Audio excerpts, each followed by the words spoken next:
सभी को। मेरा नाम पंगुली सिंह है और मेरा नाम आरती कुमारी है। आज हम दोनों यहाँ एक कहानी प्रस्तुत करने जा रहे हैं जिसका शीर्षक है हरियाली की पुकार।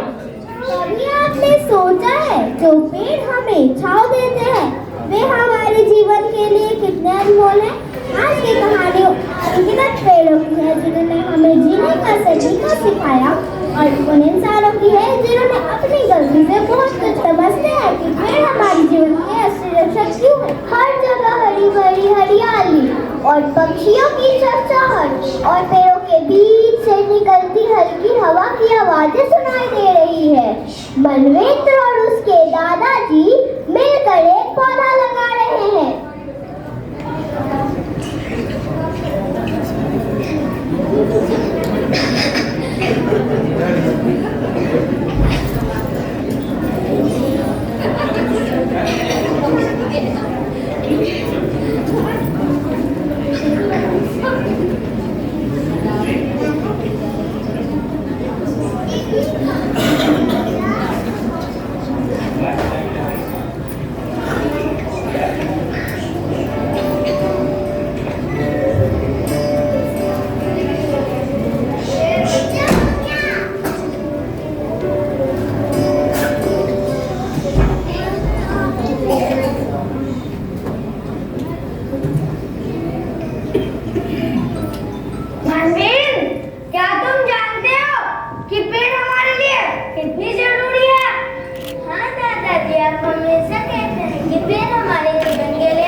क्योंकि ये हमें फल और फूल देते हैं। ये पेड़ जानवरों और पक्षियों को भी घर देते हैं।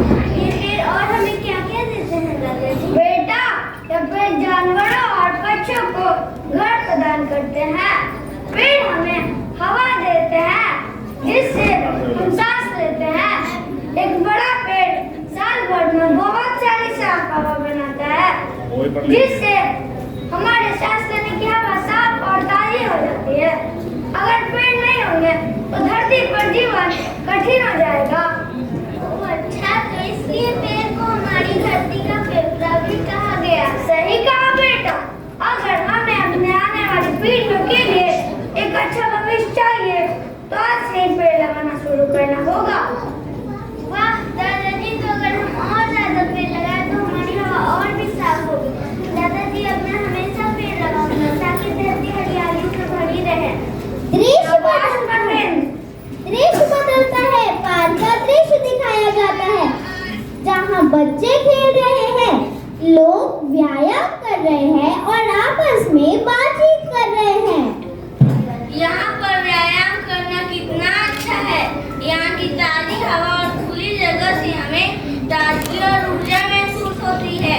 पेड़ हमारे मानसिक और शारीरिक स्वास्थ्य के लिए कितने जरूरी हैं। पेड़ हमारे आसपास के प्रदूषण और तापमान को भी कम करते हैं। सच में यहाँ की हवा में एक अलग ही ताजगी है। अगर हम रोज यहाँ आते हैं तो सेहत कितनी अच्छी हो जाएगी। पेड़ हमें सिवाय ठंडक नहीं, वो हमारे तनाव को भी कम करते हैं। अध्ययनों से साबित हुआ है कि हरियाली के बीच समय बिताने से मानसिक स्वास्थ्य में बेहतर होती है। पक्षी खुशी से पेड़ पर बैठकर गाना गा रही है और जानवर जंगल में खुशी से झूम रहे हैं।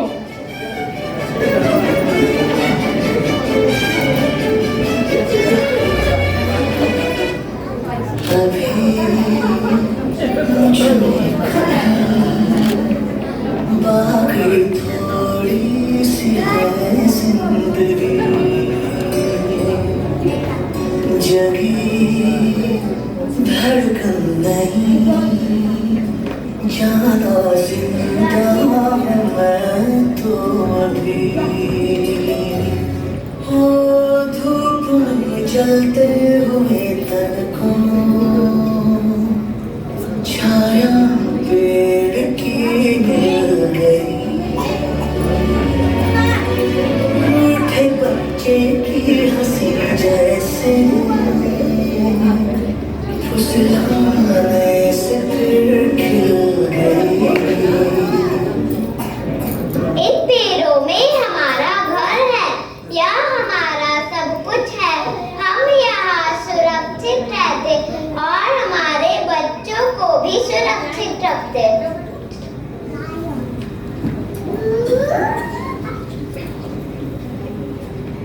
इस जंगल में खेलना कितना मजा, तो पेड़ में सब खेल रहे हो। एक दिन की बात है, एक ठेकेदार और उस पर का मालिक, जब मोहन बाबू में बातचीत हो रही होती है।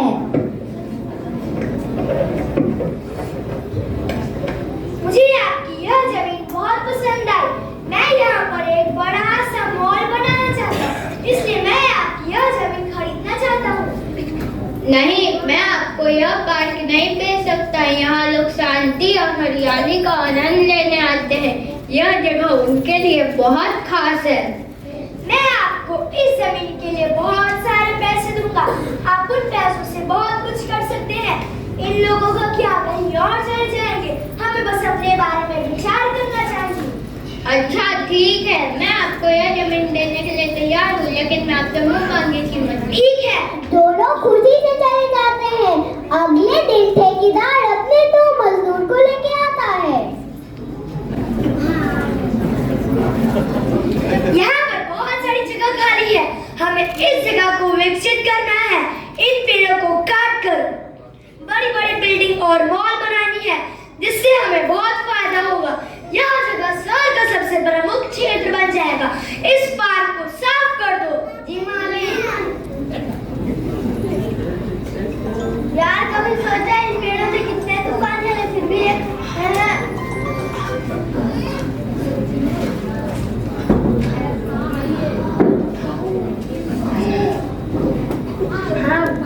हाँ अरब उन्हें काट रहे हैं। यह सोचकर अजीब सा लगता है कि यहाँ से हमेशा के लिए गायब हो जाएगा।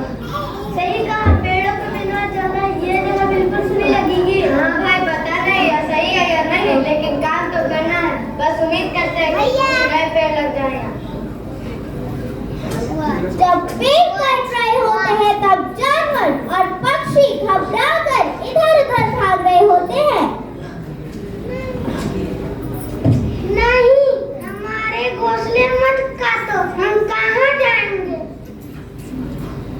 हमारा घर बर्बाद हो रहा है, हमें कहाँ सुरक्षा मिलेगी? इस जंगल के बिना हमारा जीवन अधूरा है। पेड़ हमारे जीवन का आधार है।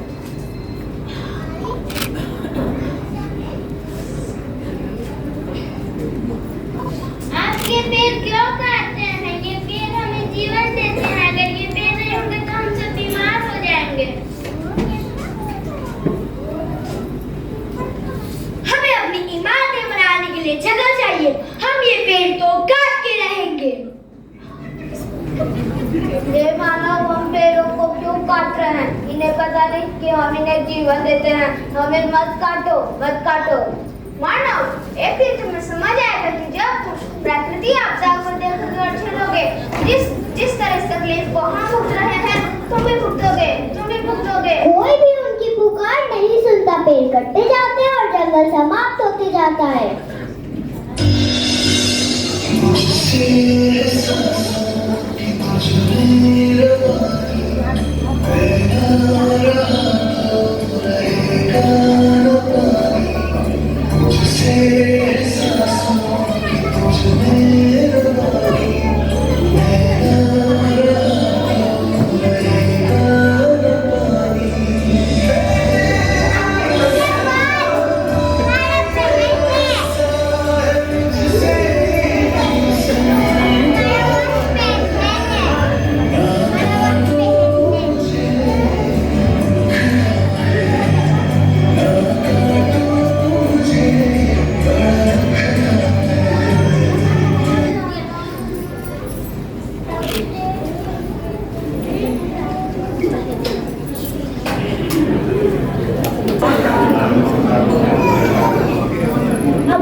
मैं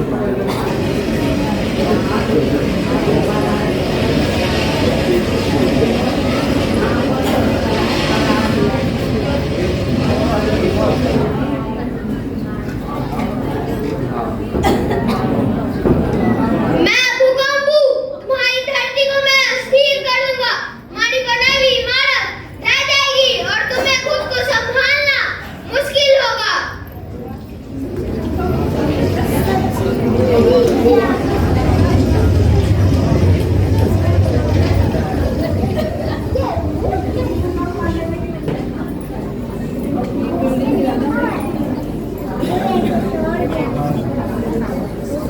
तुम्हारे पेड़ों को काटने का परिणाम है ये सूखा। अब तुम कैसे रहोगे, वो भी बिना पानी के?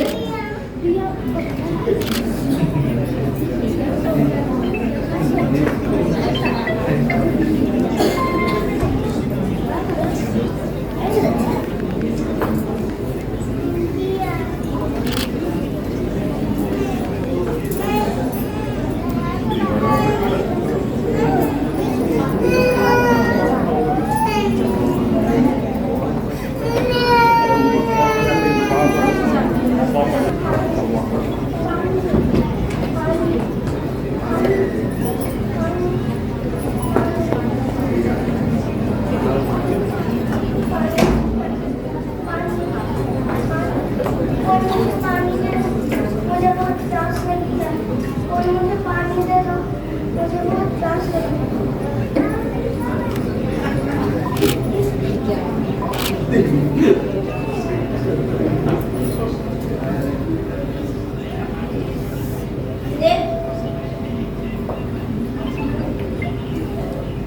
देखो, ये सब तुम्हारी करनी का फल है।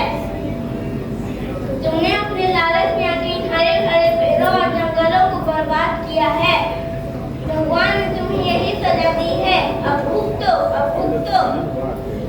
बच्चे एकत्रित होकर प्रदर्शन करते हैं कि वे पर्यावरण को बचाने के लिए जागरूकता फैलाएंगे।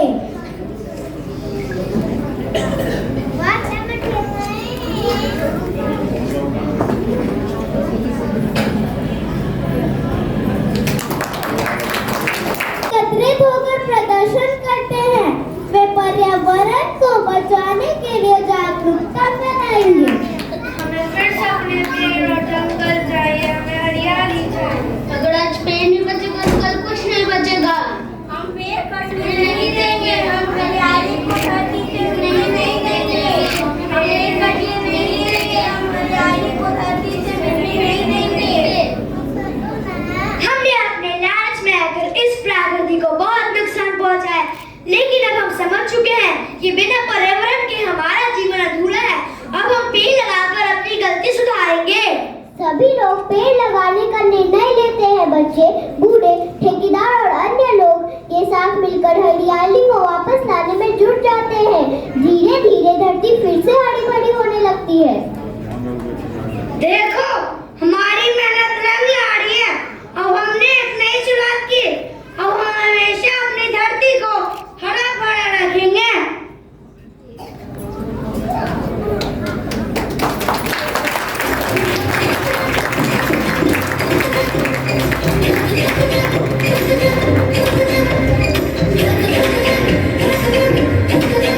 धरती माँ ने क्या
को वापस दें, उसका सम्मान और उसका संरक्षण। इस नाटक के साथ हम सब मिलकर यह प्राण लेते हैं कि हम प्रतीक्षा से लगे नहीं बल्कि उसे लौटाएंगे भी, क्योंकि हर पेड़ जीवन का नया पाठ सिखाता है। जीवन के प्रकृति, प्रेम